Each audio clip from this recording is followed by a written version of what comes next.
Assalamualaikum warahmatullahi wabarakatuh. Selamat siang Bapak Ibu Guru SD Negeri Rawabayan. Pertama, marilah kita panjatkan puja dan puji syukur atas kehadirat Tuhan Yang Maha Esa, karena pada kesempatan kali ini kita dapat berkumpul di ruang kelas 1 SD Negeri Rawabayan tanpa suatu halangan apapun. Tak lupa senantiasa kita panjatkan sholawat serta salam kepada junjungan kita Nabi Muhammad SAW. Bapak Ibu, pertama izinkanlah saya untuk mengucapkan terima kasih kepada Bapak Kepala SD Negeri Rawabayan, Bapak Tukaryadi, yang telah berkenan memberikan izin untuk saya mengadakan seminar membangun budaya positif di sekolah. Tak lupa saya juga mengucapkan terima kasih kepada Bapak Ibu yang sudah berkenan hadir meluangkan waktu untuk mengikuti acara ini. Pada siang hari ini saya akan memaparkan tentang budaya positif di sekolah. Apa sih budaya positif di sekolah? Tentu sebagai guru kita sering mengalami atau mendapati beberapa pelanggaran-pelanggaran yang dilakukan oleh anak didik kita. Lantas, pernahkah kita memberikan hukuman kepada anak didik kita? Pernah? Ya, pernah. Nah, sekarang yang akan saya tanyakan, yang pertama, apakah hukuman tersebut dapat mendisiplinkan anak? Kira-kira dapat mendisiplinkan anak atau tidak? Monggo Bapak Ibu tidak usah menjawab, cukup dijawab di dalam hati saja. Yang kedua, apakah pemberian hukuman dengan hal positif seperti membaca atau membersihkan halaman sekolah dapat meningkatkan kedisiplinan anak? Yang ketiga, apakah memberi penghargaan dapat memotivasi anak? Kira-kira yang pernah dilakukan oleh Bapak Ibu Guru itu yang mana? Memberikan hukuman yang positif, negatif, atau memberikan penghargaan kepada anak? Monggo Bapak Ibu jawab di dalam hati saja. Selanjutnya,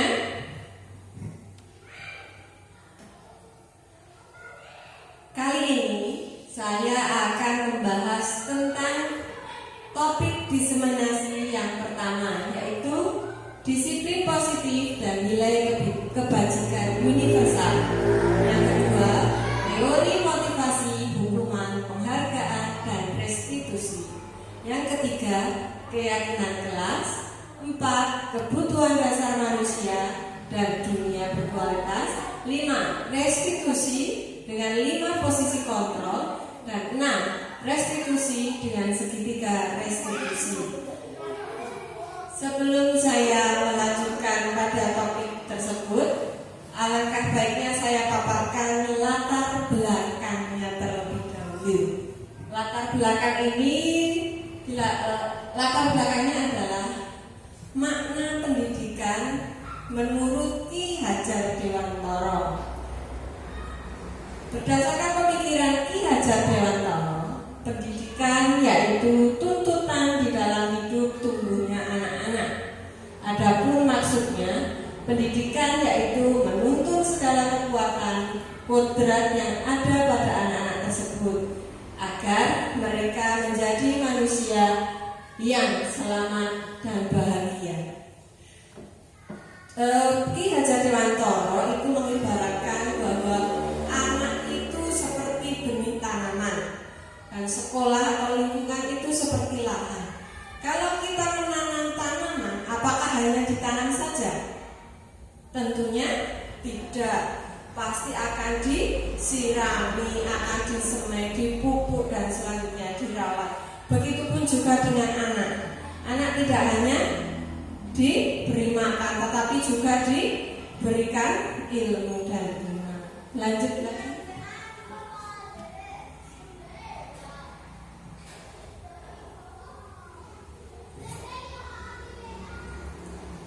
Nah, yang selanjutnya adalah paradigma stimulus respon teori kontrol dan teori stimulus respon dan teori kontrol atau teori pilihan.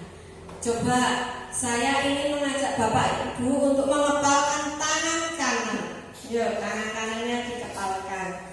Nah, kita ibaratkan pada kepalan tersebut Bapak Ibu itu mempunyai sesuatu yang sangat-sangat berharga. Kemudian ada teman dari Bapak Ibu ingin sekali membuka telapak tangan tersebut. Kira-kira bolehkah atau apa yang akan Bapak Ibu lakukan? Membukanya atau tetap memegangnya, mengepal? Kira-kira apa yang Bapak Ibu lakukan? Akan tetap menggenggamnya.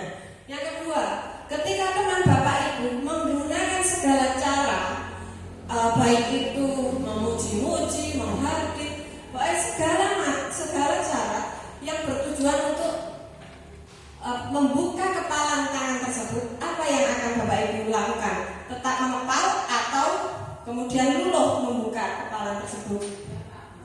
Tetap mengepal. Nah, itulah berarti siapa yang memegang kendali atau memegang kontrol? Yang memegang kontrol adalah diri kita sendiri. Pada stimulus respon, kita mencoba mengubah orang berpandangan sama seperti kita.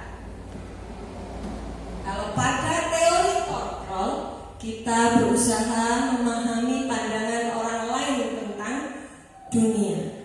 Paham tidak maksudnya?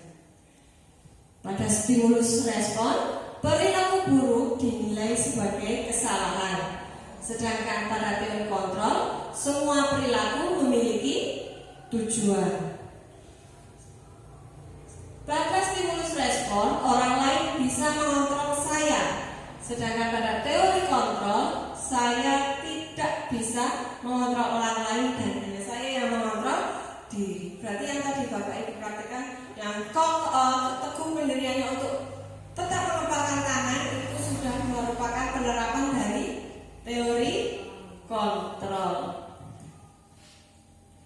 Pada stimulus respon, pemaksaan pada saat bujukan akan gagal. Sedangkan pada teori kontrol lebih menekankan pada kolaborasi dan konsensus untuk menciptakan pilihan-pilihan yang baru. Nah, teori stimulus respon dan teori kontrol itu mengacu pada disiplin positif. Sebelumnya, ada yang bisa menjawab apa makna dari disiplin? Sesuatu yang sesuai dengan aturan. Oh iya, sesuatu Bu Yosi, sesuatu yang sesuai dengan aturan, sesuai dengan waktunya atau tepat waktu. Baik, terima kasih untuk pendapatnya Bu Yosi. Mari kita lanjutkan slide berikutnya. Nah, kita kalau tadi berdasarkan pendapat Bu Yosi, maka kita akan membahas tentang pengertian disiplin berdasarkan beberapa aturan.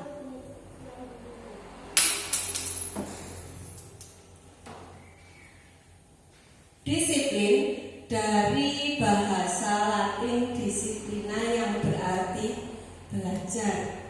Maknanya yaitu berkonotasi dengan kondisi diri dan murid-murid. Disiplin membuat orang menggali potensinya menuju sebuah tujuan apa yang dihargai. Namun dalam budaya kita, makna kata disiplin telah berubah menjadi sesuatu yang dilakukan seseorang pada orang lain untuk mendapatkan kepatuhan. Kalau sesuatu yang melanggar peraturan berarti tidak disiplin. Kecenderungan umumnya adalah menghubungkan kata disiplin dengan ketidaknyamanan, bukan dengan apa yang kita hargai atau pencapaian suatu yang mulia.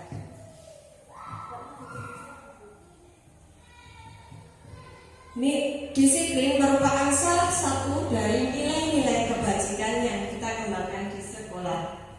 Nilai-nilai kebajikan adalah sifat-sifat positif manusia yang merupakan tujuan mulia yang ingin dicapai oleh setiap individu.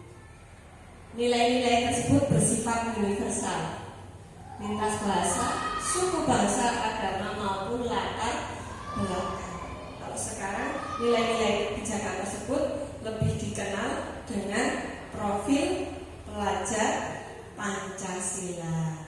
Coba Bapak Ibu, adakah yang sudah hafal profil pelajar Pancasila itu terdiri dari apa saja? Ada yang hafal? Belum hafal. Yuk lanjut lagi, nanti saya ada lagu sebagai trik untuk menghafal nilai-nilai yang ada pada profil pelajar Pancasila. Nah, itu sudah ditampilkan. Yang pertama adalah nilai beriman dan bertakwa kepada Tuhan yang Maha Esa. Terus nilai berakhlak mulia, mandiri, bernalar kritis, gotong royong, berkebinekaan global dan kreatif. Ada lagunya, kalau Bapak Ibu yang suka main TikTok, sudah ada lagunya itu tentang profil pelajar Pancasila. Mau tahu? Bareng-bareng ya. Pelajar Pancasila beriman dan bertakwa pada Tuhan yang Esa dan berakhlak mulia, berkebinekaan global, gotong royong, mandiri, kreatif dan bernalar kritis. Nah, itu salah satu cara untuk menghafalkan profil pelajar Pancasila. Lanjut. Mungkin yang kelas 1 dan kelas 4 sudah sangat paham tentang ini ya, karena sudah menggunakan kurikulum Merdeka.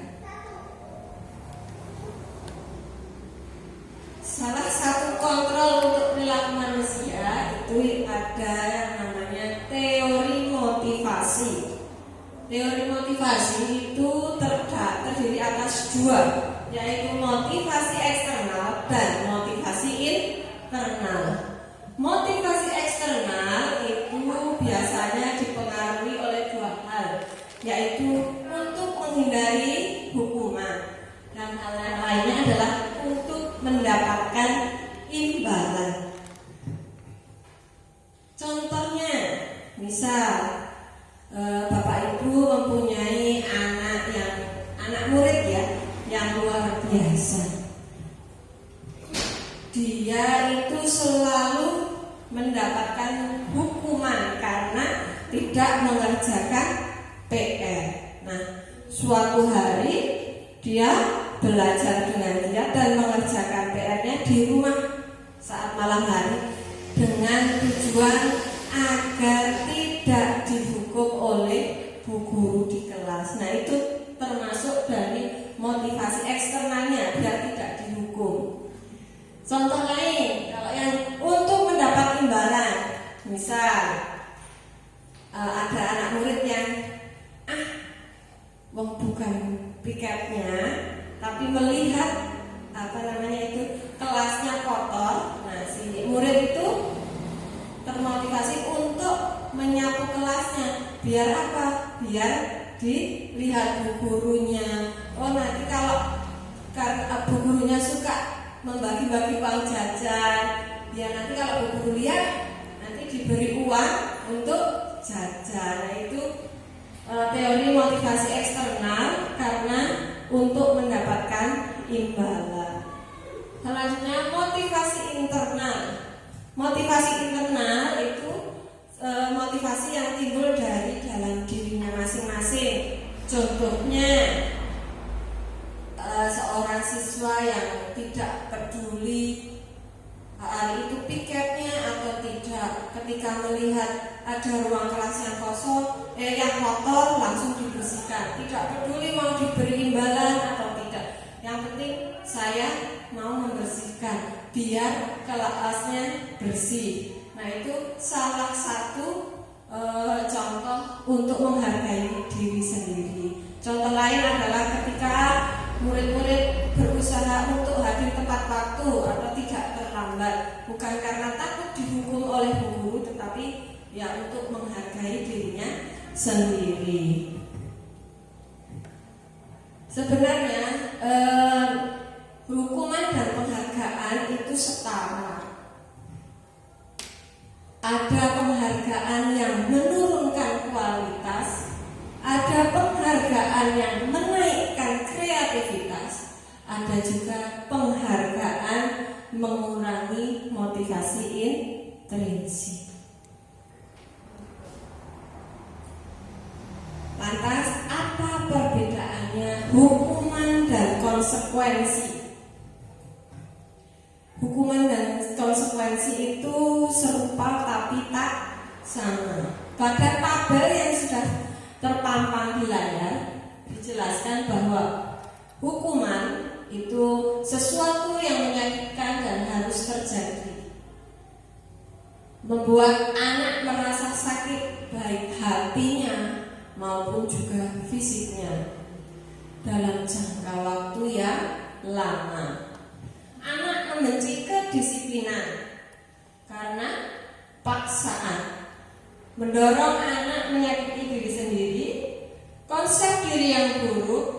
Anak belajar untuk menyembunyikan kesalahan, marah, rasa bersalah, dipermalukan, dan merasa tidak dihargai. Sedangkan konsekuensi itu sesuatu yang harus terjadi, membuat anak merasa tidak nyaman dalam jangka waktu yang pendek. Anak menghargai disiplin, bersifat stimulus dan tanggapan, mendorong anak agar menyesuaikan diri, konsep diri yang baik. Anak belajar untuk memenuhi peraturan dan kehilangan hak dibuat tidak nyaman atau bisa diasingkan untuk sementara. Sekarang ada contoh kasus, misalnya murid A tiba-tiba menyobek buku tulis temannya. Kemudian dia mengganti buku tersebut. Nah, itu apakah itu wujud hukuman atau konsekuensi? Konsekuensi. Terus ada lagi. Ada murid yang tidak mengerjakan PR atau terlambat, terus diberi akibat dari tidak mengerjakan PR, membersihkan kamar mandi. Nah, kasus tersebut merupakan contoh hukuman atau konsekuensi? Hukuman. Ya, sudah paham ya. Lanjut, Mbak. Untuk menciptakan suatu kondisi yang normal atau perbaikan setelah anak melakukan pelanggaran, maka ada yang namanya kegiatan restitusi. Kegiatan restitusi merupakan proses menciptakan kondisi bagi murid untuk memperbaiki kesalahan mereka, sehingga mereka bisa kembali kepada kelompok mereka dengan karakter yang lebih kuat. Sudah pernah mendengar kata restitusi? Belum ya. Jadi begini, saya kemarin di kelas ada kasus murid saya, sebut saja si A. Si A itu tidak mengerjakan PR. Nah, apakah saya akan menghukum? Terus kemudian menyuruhnya mengerjakan PR di luar? Tentu tidak. Saya akan memanggil murid tersebut secara personal, kemudian menerapkan kegiatan restitusi yang terdiri atas 3 tahapan. Yang pertama dengan cara menstabilkan kondisinya. Ditanya dulu kenapa kok tidak mengerjakan PR. Terus kita juga memberikan pengarahan bahwa nggak apa-apa kalau nggak mengerjakan PR. Bu Wasti juga dulu pernah kok nggak mengerjakan PR, tapi itu perbuatan yang baik atau tidak. Nanti anak akan secara sadar kan menjawab. Setelah anak itu menjawab, maka lanjut ke tingkatan berikutnya atau tahapan berikutnya, yaitu tindakan salah. Kita menunjukkan kepada siswa bahwa pelanggaran tersebut adalah tidak baik untuk dilakukan berulang atau cukup sekali saja. Nah, yang ketiga, kalau anak itu sudah bisa menyebutkan, oh ini saya salahnya karena saya tidak mengerjakan PR, maka kita akan memberikan pertanyaan untuk memberikan solusi.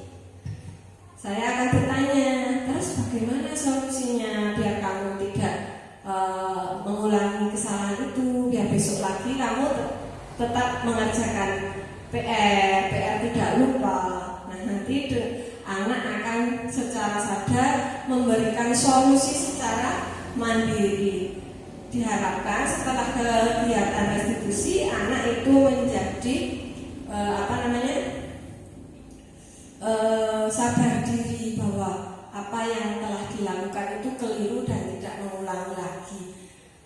Itu tidak dengan paksaan ya, tapi dengan kesadaran sendiri. Tugasnya guru adalah menumbuhkan kesadaran itu sendiri.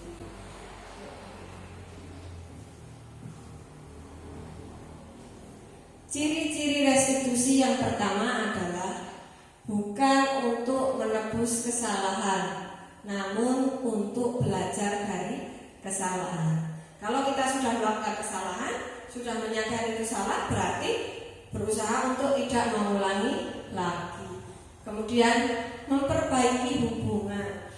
Yang tadinya anak merasa takut karena tidak mengerjakan PR, setelah kita ajak ngobrol, diberikan solusi, maka anak tersebut tentu akan lebih nyaman dengan kita, sudah tidak merasa takut lagi. Terus pada restitusi itu terjadi bukan paksaan ya, tetapi tawaran, karena solusinya berasal dari si anak tersebut. Restitusi menuntut untuk melihat ke dalam diri. Restitusi mencari kebutuhan dasar yang mendasari tindakan, fokus pada karakter dan bukan tindakan. Restitusi juga fokus pada solusi dan mengembalikan murid yang berbuat salah pada kelompoknya.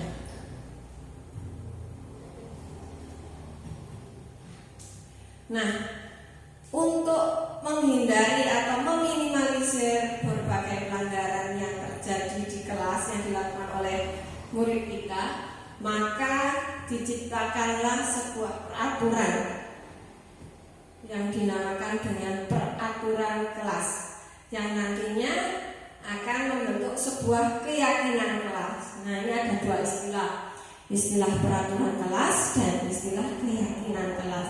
Sebenarnya apa sih bedanya? Apa sih peraturan kelas? Apa sih keyakinan kelas? Nah, peraturan kelas itu merupakan sebuah peraturan yang dibuat agar proses pembelajaran di dalam kelas dapat berlangsung dengan tertib dan lancar, serta untuk mengatur perilaku para siswa dari hal-hal yang dapat mengganggu proses pembelajaran. Misalnya saja, selama pembelajaran di kelas tidak boleh makan dan minum. Selama mengerjakan tugas mandiri tidak boleh melihat pekerjaan temannya. Apalagi mungkin ada yang menambahkan, selama Bapak Ibu guru menerangkan tidak boleh berbicara sendiri. Nah, itu contoh-contoh peraturan kelas. Sekarang keyakinan kelas. Keyakinan kelas itu merupakan disiplin positif yang bisa kita terapkan dalam membangun budaya positif di sekolah. Jadi kalau keyakinan kelas itu lebih menekankan nilai-nilainya, seperti nilai tanggung jawab, nilai kemandirian, nilai religius dan lain sebagainya. Lanjut lagi Mbak. Nah, terus bagaimana? Lebih baik keyakinan kelas atau peraturan kelas? Ya tentu dua-duanya baik, karena peraturan kelas itu yang baik nanti akan menimbulkan keyakinan kelas yang baik juga, nanti yang berujung pada budaya positif yang baik yang tercipta di sekolah tersebut. Mengapa harus keyakinan kelas? Karena keyakinan kelas mendukung motivasi intrinsik, kembali ke nilai-nilai atau keyakinan-keyakinan yang lebih menggerakkan seseorang dibandingkan mengikuti serangkaian peraturan-peraturan.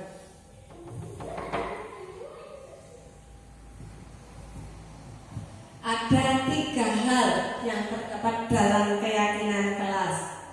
Yang pertama, hormat. Yang kedua, bekerja. Dan yang ketiga, diterima dan dimiliki. Pada nilai hormat, keyakinan yang dapat kita pelajari adalah kami meyakini bahwa sangat penting untuk menghormati semua orang dan barang milik orang lain. Itu keyakinan kelasnya, bahasa keyakinan kelasnya. Berarti kalau dalam peraturan kelasnya tidak boleh mencuri atau tidak boleh mengambil barang milik orang lain. Pada poin bekerja, kami meyakini bahwa sangat penting untuk mengerjakan segala pekerjaan atau mengikuti kegiatan yang telah ditugaskan. Kalau dalam peraturannya, bahasa peraturan kelasnya berarti apa? Tertib dalam mengumpulkan tugas. Terus diterima dan dimiliki. Kami meyakini bahwa sangat penting untuk merasa diterima pada suatu kelompok dan saling peduli satu dengan yang lain. Peraturannya bagaimana kira-kira? Tidak boleh membeda-bedakan antar teman, meskipun ada mungkin yang berbeda sukunya, yang berbeda agamanya.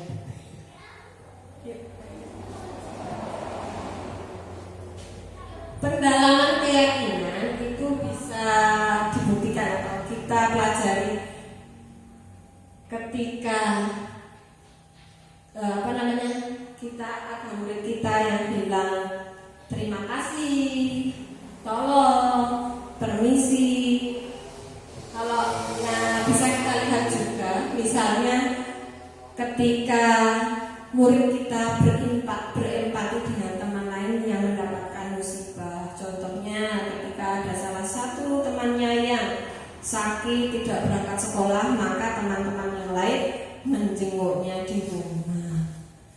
Selain terdengar dan terlihat, keyakinan kelas juga berperilaku. Nah, contohnya adalah tersenyum ramah pagi-pagi ketemu temannya sudah menyapa, senyum ketemu bapak ibu guru juga senyum menyapa, memberikan salam hormat. Nah, itu berarti sudah menerapkan keyakinan kelasnya.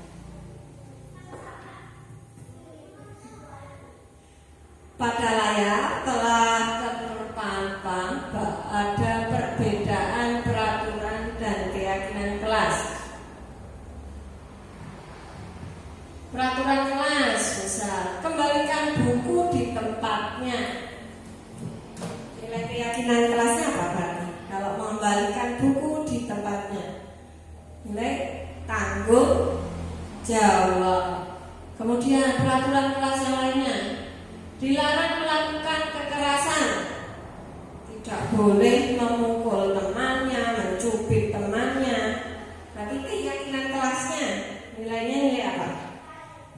Keselamatan, nilai menghormati orang lain.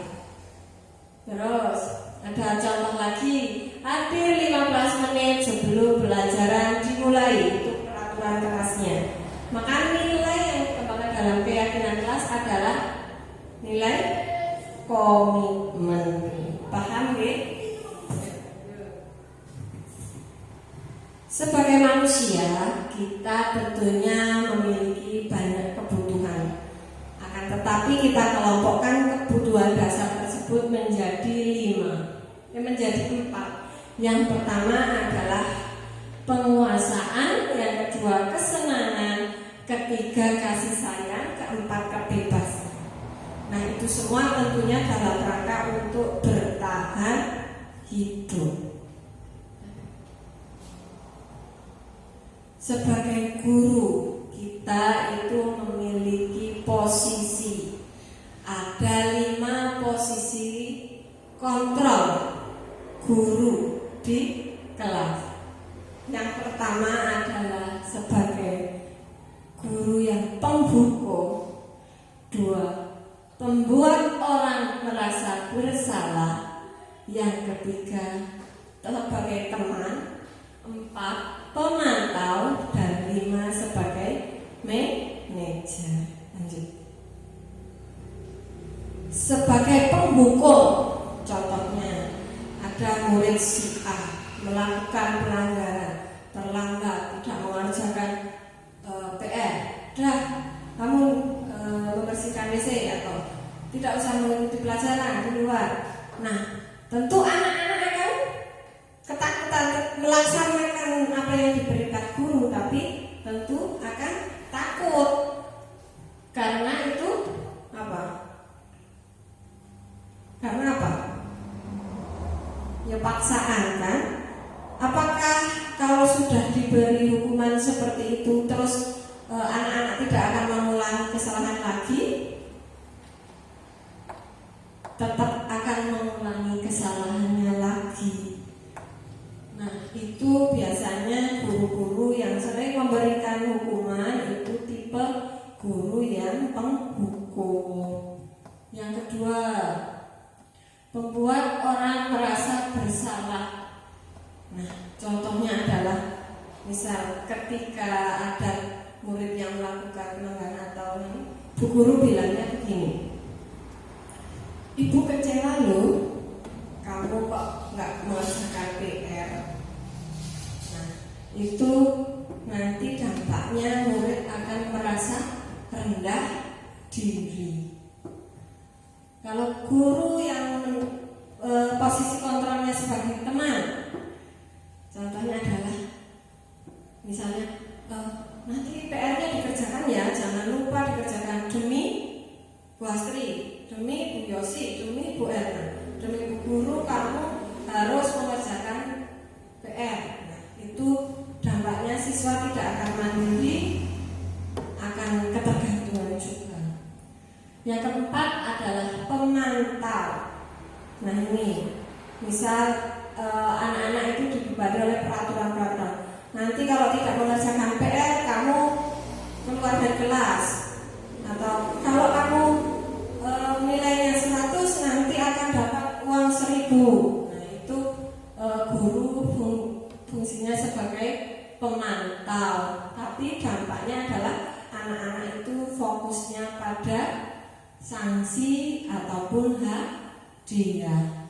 Yang kelima adalah manajer. Nah, apa itu kalau manajer?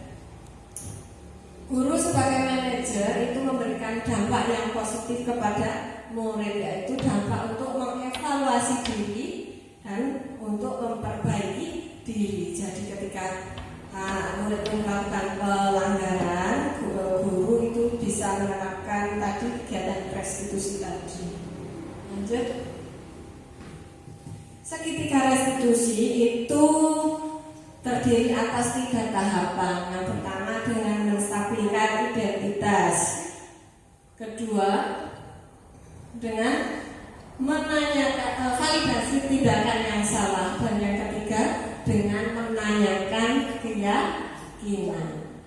Menstabilkan identitas, contohnya dengan dengan kita memberikan kalimat pemantik seperti kamu kenapa, ada masalah apa, kok tidak mengerjakan PR. Terus kalau validasi tindakan yang salah, contohnya kalau tidak mengerjakan PR itu hal yang baik atau tidak. Terus menanyakan keyakinan. Nah, keyakinan kelas apa yang sudah kita sepakati? Kamu ingin menjadi orang yang seperti apa? Nah, itu salah satu 3 tahap penerapan dalam segitiga restitusi. Nah, setelah kita mempelajari hal-hal tadi, kita kan akan bertanya kepada murid, apakah kamu ingin menjadi lebih baik? Itu salah satu contoh kegiatan guru pada tahap intervensi 30 detik. Kalau kita sudah secara personal ngobrol dengan murid, menerapkan segitiga restitusi untuk meyakinkan murid tersebut, untuk agar murid tersebut merubah perilakunya menjadi perilaku yang positif, maka kita tekankan lagi dengan pertanyaan-pertanyaan seperti apa kamu ingin lebih baik lagi, apakah saat ini kamu sudah menjadi orang yang kamu inginkan, kapankah kamu siap untuk memulai menjadi yang lebih baik dan sebagainya. Nah, demikian tadi yang dapat saya sampaikan. Banyak kekurangan, mohon maaf. Di sini saya sifatnya hanya sharing, bukan bermaksud untuk menggurui. Mungkin ada pertanyaan dari teman-teman? Ada pertanyaan tidak? Oh tidak. Oke, saya cukupkan pemaparan seminar hari ini. Terima kasih. Wassalamualaikum warahmatullahi wabarakatuh.